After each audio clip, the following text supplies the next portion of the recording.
Hi, I'm Kate Chisholm from the Curious Collective podcast, conversations designed to create awareness around holistic and spiritual approaches to living your best life. Tap into the wisdom and knowledge of our guests to help yourself heal, transform, and live as your true soulful self. Super excited about being here today because we're here with Tracey McMahon, one of my favorite people, and I love everything that she does. And this has been a conversation I've been wanting to have since I started this podcast. So I don't tend to fluff around at the start. We're going to drop straight into chatting to Trace and coming into this space. So how are you going today? I'm so stoked to be here. Thank you so much for having me.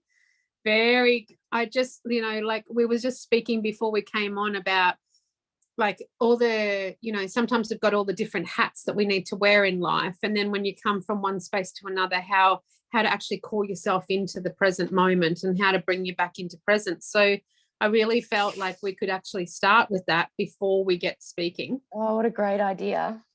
And because we both use oils and love them and doTERRA is our like main gig, I thought, let's grab our frankincense.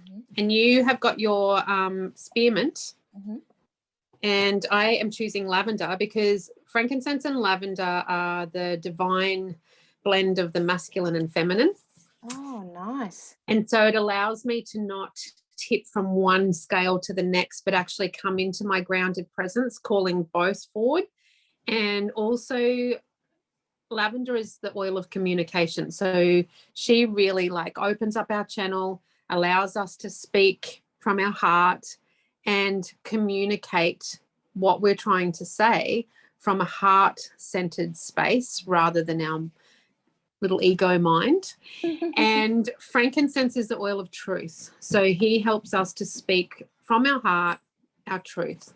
And so I feel like, going into this podcast today would be so great if we just come from that space. And then anyone listening to this, if you need to, pop a drop of each into the palm of your hand, rub them together, just like feel the beautiful energy of the oils, but also breathe them in.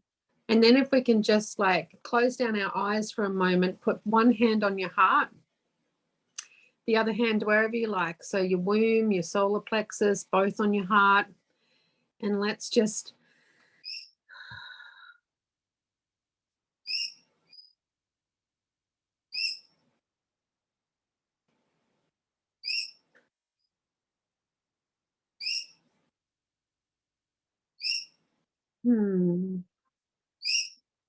calling yourself home and being really present with yourself and what's happening for you right at this moment is really important for us. And I think that especially with the adventure that we're on in the world right now, I feel like anytime you feel scattered, stuck, overwhelmed or out of control, the best thing to do is just close down your eyes, place your hands back on your heart and just come home to yourself. Oh, I love it so much. And I refer to it as well as like connect to your breath and the power within. Like know that all the answers and wisdom that you seek are inside. You sort of seem to grasp externally for all the answers instead of doing what you're sort of just spoken into. So yeah, I love that. Thank you. It's interesting, isn't it? Like I think, we've been conditioned to look outside of ourselves for everything. And yet everything outside of ourselves can just amplify what we already are.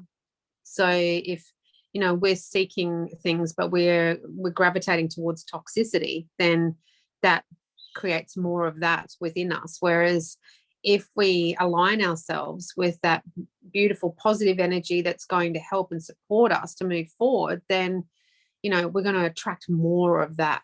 Just excuse me a minute. I'm just so good. And the awareness too, I think, as we learn these things, we only know what we know. So as these sort of things come into our field, we can really tap into that and have a new found awareness that can bring us closer to that. I think that's so beautiful. My favorite woman that's ever walked was Maya Angelou. And she had a quote that said, once we know better, we do better. Oh, yeah. And I love it. I use it all the time because I think that, we can judge ourselves on what we've done and how we've responded or how we've acted, but it leads us to a space where we learn. And then once we've learnt and we know better, it allows us to do better. So we get to start again in any given moment with the knowledge that we now have. So it's a beautiful space to be in. So good. And offers self-forgiveness too. We've always battled, you know, the self-sabotage demons. It's a nice place to start from. That judge in your head is just like out of control some days. I tell you what, old Judge Judy in that head of yours. So it is so great. Could you shush? Yeah, shush up you.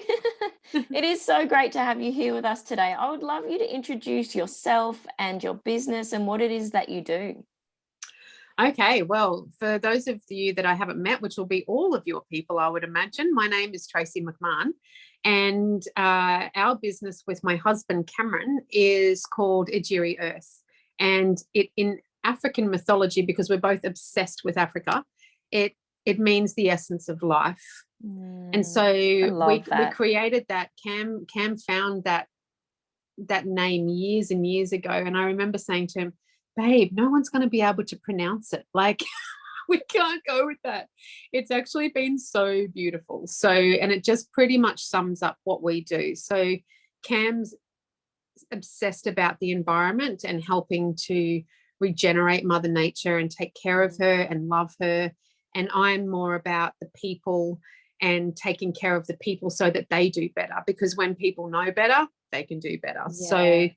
Yeah. So I do a lot of my main thing that I do is be one-on-one with people or group workshops in the healing and understanding of self. And so just holding space for people in whatever space I need to be in, whether it's circles, online workshops, in-person one-on-one situations, however it comes to me, is how I sit to hold the space for people and allow them to come to their own answers. Using tools such as the doTERRA oils. I am a little bit tad obsessed with them. Me too. I have to say. But yeah, so that pretty much encompasses everything that I do. And yeah, I love every minute of it. So. And let me tell you, you are very good at it. Like, I love coming to your events. I love being in your presence. Keep doing the amazing things that you're doing. Oh, thank you. I saw your beautiful property too, and the work that Cam has done to rejuvenate nature. And just to be in that space is like, imagine if so many people on the planet started to do this sort of thing. It'd be such a different place. It's such a, like, we moved here 20 years ago. We're in Mount Nathan on the Gold Coast, and we moved here 20 years ago. There was 2 trees on the property. It's a half an acre block, and I think he's up to about, goodness knows, 4,000, maybe more trees that he's planted. And then in 2020, we got to get him out of the hospital where he was working as a mental health nurse that was like slowly killing his soul, and he built elevated walkways throughout the rainforest, and we have deck areas where we hold the circles, and it's just absolutely beautiful. It's and pure bliss. Half my work's done just because of the decks and the trees. It's like Mother Nature does all the work for me now. So it's such a gift. And being able to do your beautiful work in that space too, is such a blessing. What a hard place to work. It's just like, somebody said to me the other day, you must find it hard to leave here. And I go, you're joking? I don't even want to. Like, I make any possible excuse to see people here because I know the healing benefits that it has. Yeah, they take away that goodness with them. Yeah. So the latest work that I've seen you working with is helping others to sort of tap into if they're an empath or any empathic skills. Do you want to talk into that a little bit?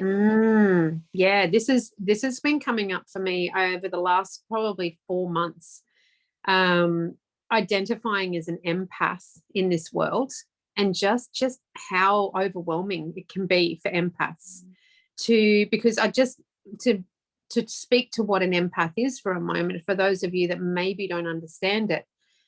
Empaths are highly sensitive to energy. They are highly sensitive to other people's emotions and pain. You can be sitting in a room full of people, walking into that room and feeling great, and within minutes you can feel quite, oh my gosh, I feel so quite overwhelmed. And so we can absorb other people's trauma, pain, energy, emotions. And so for those of us that really don't understand what it is, you can actually think that something's wrong with you. Like you can think, oh my God, why am I so anxious all the time? Why do I feel depressed when there's nothing really going on in my life that I should be feeling this bad? And so to understand it a bit, I show a visualization of, imagine that you've gone and bought a white t-shirt and you'd never ever wear it, but you just put it out on the clothesline and you just leave it there. And over days, weeks, months, and years, that t-shirt just gets dirtier and dirtier and dirtier. And that is just like picking up energy, and anything that's happening in the environment is just sticking itself to that white t-shirt. That's how an empath can feel. Oh, man. Could you imagine? What an analogy.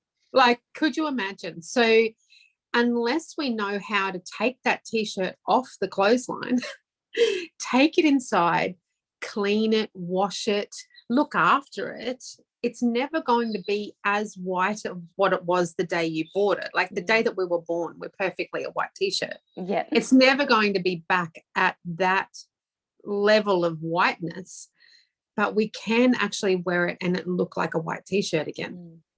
So brilliant analogy. That makes so much sense to me. That's how when I was disempowered, when I didn't even know what this empathy was, I could go from 0 to 100 anger in a second, and like not even, and think, God, why am I this angry? You know, so so now I'm spending a lot of time one-on-one, but I'm also doing these online workshops teaching people what an empath is, how to manage it, and how to understand the superpowers of an empath. That's because the part that I love. It's so exciting because, you know, like you speak to these people that are empaths and they just feel so disempowered and so overwhelmed. And yet I'm saying to them, you've just been taught to feel that. Like we've been conditioned because empaths are powerful. Like we have an amazing ability to feel what's going on in the collective. If we don't understand what to do with that, then of course, you know, you're feeling overwhelmed by the current adventure. It's too much. I can't do this. I've had the best 2 years of my life because I've allowed my superpowers to fully guide me to where I need to be, what I need to do, who I need to help. And therefore, I've felt so grounded, so excited because I see nothing but good coming. Just like that quantum flip of deciding, like, all right, this is what I'm going to do now because I have an awareness of this and I'm going to just go with it and see where it takes me. And I love that. Trusting and allowing in the process. Yes. And I think, you know, like if people, whether they've just started their journey, whether they don't even know they're on a journey, whether they've been on it for a while, whether they're a healer and just need reminding, like it's been amazing because I've had people in every part of the process coming. And so it's so beautiful to watch somebody wake up and see that shine come into their eyes where they see, oh my gosh, I actually think I've seen magic. Like that's, you know, to that beautiful state, to somebody that's been on the path for years and years and years who maybe has just let go of the basics and stopped doing the things that they know they need to do in order to nourish and take care of themselves. So, you know, and so from all walks of life to all varying degrees of the process, I'm just watching these people just come into their power. And yeah, it's just been so beautiful. I've loved it. So beautiful. I was just blessed enough to be part of you did like a 3-day online awareness training, sort of just tapping into the main things about it. And And that was fascinating. I was getting all these key takeaways going like, oh, what? You know, and the way you just word it so beautifully with the analogies, especially the t-shirt one, to just draw people back to it. But something that really stood out for me, and you just spoke into it then, was that nourishment. Like that key to supporting being an empath is that self-care part. Can you tell us a bit more about that for you? I can, and it's something that a lot of us, I mean, we have all, like, let's face it, humans have been conditioned to not take care of ourselves. So that nobody's worried about our health right now. Let's throw that out there. We've not been taught how to take care of ourselves. We've just been told how to, like, I don't know. Anyway, and so I've come from like that conditioned belief of not being good enough, not being enoughness, being ugly, being this, being all the stuff that goes on with self-hatred, and, you know, and all the things that you do, and you make decisions based on those feelings of being not good enough, and not even believing you're somebody that has these superpowers that there's girls cracking on about as being an empath. You know, like I remember being really triggered by people that would speak like me, because I think, oh, well, that's not me and that's not happening. And then it was, obviously, that's why I'm so obsessed with these oils, because it was that started the journey of self-care for me. And so somebody that, like, I've been a hairdresser for over 34 years and constantly sacrificing myself for my clients. No food, no toilet, no breaks, no sleep, no, oh, you name it. And that just filtered out to everything that I did, always putting myself last. And I watched, should I tell a story about the aromatic dressing? Do you think? Yes. Okay. All right. Because that was the kicker. This was the key. This was the day that I was handed the key to my empathic, superpowers. So not having a very good relationship with my body. And let's just face it, you're not ever going to be a perfect being, that you love yourself every single day. So just know that this isn't a every day I love myself, because there's still some moments. But what I recognize now is those moments when they happen, it's a good trigger for me to go, oi, you've stopped doing the things that nourish you. And so I'd watched this woman speak about this process called aromatic dressing. And that's where you get a bowl and you fill it with some carrier oil, like your fractionated coconut oil we use, or people could use jojoba, whatever you like to use to put on your body. And then you choose oils based on how you would like to feel. The oils have an amazing ability, because they're so pure and they're from Mother Nature. Our bodies recognize them, so they don't try and like repel them. They actually take them in, and they can actually turn lights back on in us that have been switched off forever. And so you choose oils based on how you want to feel, and then you stand there naked in the bathroom and you apply these oils to yourself. And as you do, Vanessa Jean, her name is, she's the most beautiful goddess of doTERRA. She was saying, oh my gosh, she was saying that you you thank your body for all she does, and da da da da. I'm thinking, oh my goodness me. I was so triggered by her. I just wanted to like stop watching. I just thought this is like so wrong, because as far as that was so alien to me to think that of massaging, unless it was going to be like suntan lotion that I could burn myself in the sun to get a tan so that my fat looked better brown. That would be the only time I would rub something on myself. So at the time I was, I'd watched the movie Jim Carrey's Yes Man. Yep. And so I took it on, and I thought, just for some fun, I'm going to say yes to things that I normally wouldn't. And so a friend of mine was beginning her business, so she was going to all these networking events, so I had to say yes. She was going to women's circles that I'd never been to, so I had to say yes. And I was so anti all of it, because I was in such a masculine phase of my life that I repelled anything to do with that. So this yes man started me on this journey of saying yes to things that I would normally say no to. And so for the aromatic dressing, I thought, okay, let's do it for a week. If I have to say yes to this, it's going to have a time limit. I'm not doing this forever. This is going to be horrific. So I said yes. And on day one, broke the speed record for how fast a woman can put oils over her body and say yes to herself, thank you to herself. So I was like slapping them on so fast and just going, yeah, thank you. Yeah, whatevs. Day two wasn't much better.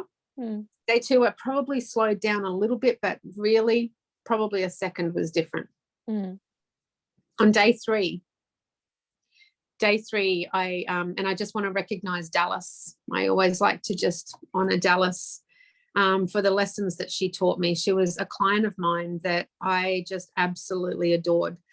When I first met Dallas, she was about 50 years old and like vivacious, exciting, loved life, like was naughty, very cheeky woman. Which like I just loved. And so, and she had like such great clothes and everything about her. I loved it. She was about a size 20, maybe size 22. I don't know, but around that sort of sized woman, plus size. Anyway, about 12 months after I met her, she got diagnosed with motor neurone disease. And so I watched her come in each month, and slowly she just started to deteriorate to the point where she was put into an old age home by the age of about 51. Oh, so young. And I mean, I just like, that breaks my heart to think that that's the only place that she could go, because she couldn't feed herself. She couldn't walk. She couldn't go to the toilet. You name it. She couldn't do it. But she could move one finger. And so that's how we would talk, by texting. So I would go there once a month to the old age home, and I'd bleach her hair and put it into a mohawk and make her feel amazing. And I'd take the whole afternoon off so that I could sit and lie in bed with Dallas and we'd watch movies. Here it comes. I can't speak about this without crying. So this particular day we're watching this movie, and I was jibbing her about something. And I looked over and I thought, oh my goodness gracious. She, not only could she not do anything, but she was now skeletal. Like there was nothing left of her. She was just so nothing.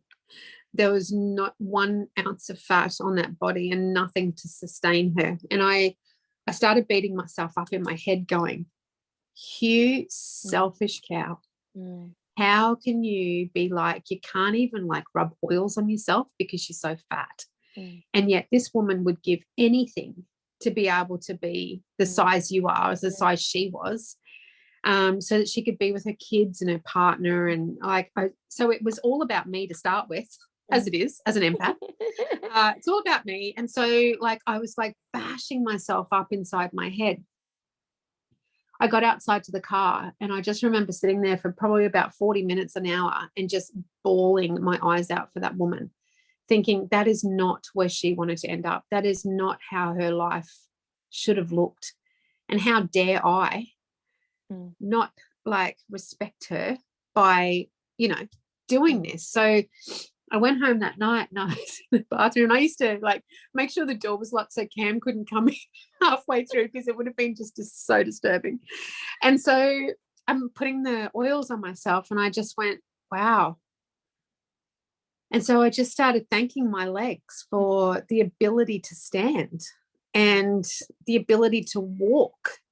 Like, I'm a hairdresser. I need to be able to stand up in order to do people's hair, and so I started to like just slowly rub the oil in and just say thank you so much. And like deep gratitude. Such gratitude for the fact that I can. And then I got to my belly, which like, oh, what the heck? But like, you have born life out of that part of you. Like, Katie, like what a gift that women actually can create life in their stomach and give birth to another human being. Yeah. I say that to my kids all the time. I'm like, I grew your bones, And I can break, no. but like, you know, even though I haven't had a baby, it's been like I have birthed so much creativity, so much has been created, and I have nurtured and taken care of so many people over my career that it stands to reason that I would have this Buddha belly where I'm holding on to all this creation, you know. So then I got to my boobs, and I stopped myself years ago bagging them because I didn't want to like draw anything to myself that would make me reduce them. So, but I could never understand why I have these monstrous things on my chest. And then I realized, like, as a healer, a lot of people with me at the end will just hug me, or through the process will hug me. And a lot of them end up lying their head on my boobs. And so they're like two big pillows that make people feel really comfy and safe. And, you know, so that was the turning point. So I just, you know, I always honor Vanessa Jean for triggering me so much with that. But being that woman that is unapologetically herself and just shows everybody and teaches people what it is that she does that has helped and supported her. So I just really want to honor Vanessa. And then to honor Dallas, to just, you know, to just show me in that moment, just to appreciate this vessel for what it does for us, regardless of what we perceive it looks like. The ultimate self-care. Ultimate. And that led me on a journey of total, like, instead of being a martyr and self-sacrificing, to starting to do things that I love, to put myself a bit ahead of people and start to fill my cup so that I can have overflowing amounts of energy so that I can actually do more. And that's what's happened. And when I don't, absolutely love that. When I don't do it, I notice it. Yeah. And you can draw back to it. I remember you saying in your third day when you were talking into the superpower of it is something that stood out for me is you'll get into a conversation with your partner, Cam, where it's like, it becomes all about you, and you're like, oh, that's right, it's not all about me. And then you realize, oh, I've been neglecting the self-care part. I'm back in that mindset and of it. an empath that's not in their power, or is tired, or has not done, you know, the things that they should have done, or, you know, all the stuff.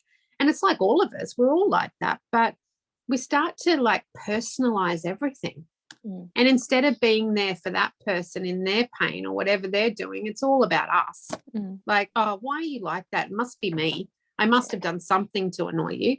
And that just causes even more pressure, doesn't it? Yeah. I love the knowledge you have all around this, and it's all through your own experiences that you're able to share from such a place of embodiment, like to be able to help others and guide them into, you know, their superpower. So what's some advice that you might have for people who think they might be an empath or just want to explore that for themselves?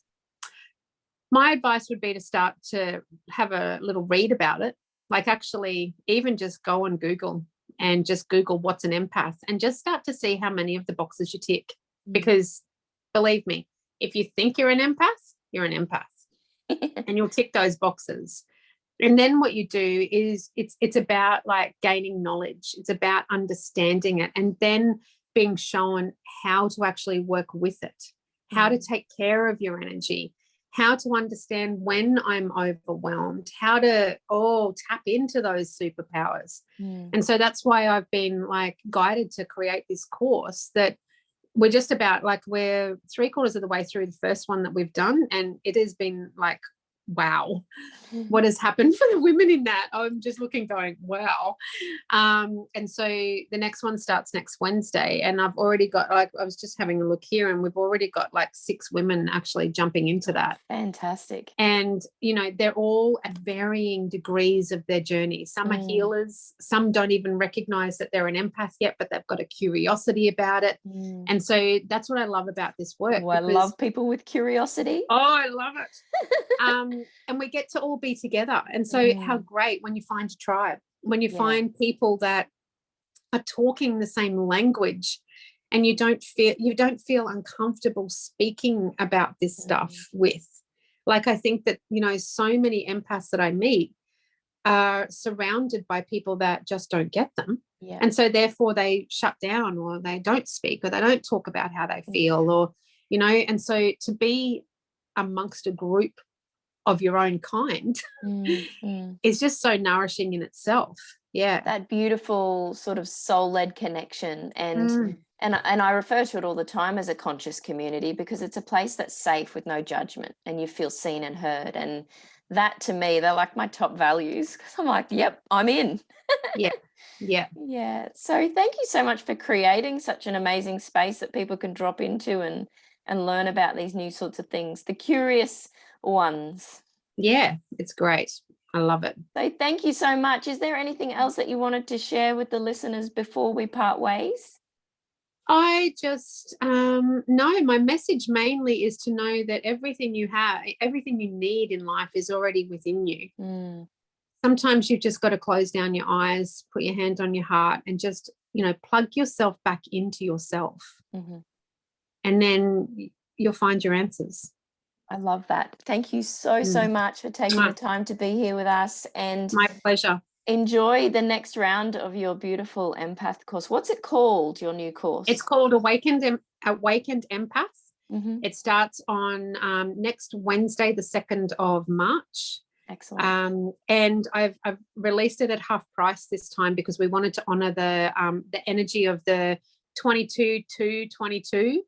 So if you I can send you through the event, and anybody that would like to have a look at it, quite welcome to message and ask me questions. Pop it in the text part of the podcast. So if you're looking to even reach out to Tracey at Ejiri, please do so.